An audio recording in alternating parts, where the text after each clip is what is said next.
Investments వచ్చినా కూడా వీళ్ళ దగ్గర స్కిల్స్ లేకపోతే ఇంతకుముందు రిపోర్ట్ కూడా చదివానండి నేను. అంటే ఒక 7, 8 ఏళ్ల క్రితం ఎట్లా ఉండంటే 40% గ్రాడ్యుయేట్స్‌కి మాత్రమే స్కిల్స్ లేవని చెప్పేసి ఉండే.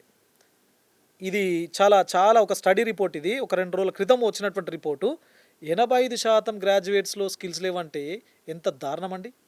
అంటే మనము అంటే ఎడ్యుకేషన్ సిస్టమ్ లోపల దేనిపైన మనం ఫోకస్ చేస్తున్నాం అసలు? దేనిపైన ఫోకస్ చేయాలి? దేనిపైన మనం చేస్తున్నాం? అంటే డిగ్రీలు అది ఇంజినీరింగ్ కావచ్చు, లేకపోతే జనరల్ డిగ్రీ కావచ్చు, లేకపోతే ఫార్మసీ కావచ్చు, లేకపోతే మెడిసిన్ డిగ్రీ కావచ్చు, ఏదైనా కావచ్చు. అంటే డిగ్రీని పొందడమే మన అల్టిమేట్ ఎయిమ్‌గా ఉందా? లేదా డిగ్రీతో పాటు మనం స్కిల్స్‌ని ఇంపార్ట్ చేయడం. Skills with respect to the technical and soft communication స్కిల్స్‌ని ఇంపార్ట్ చేసి ఆ పిల్లను మనం బయటకు పంపించే కండిషన్‌లో ఉన్నామా?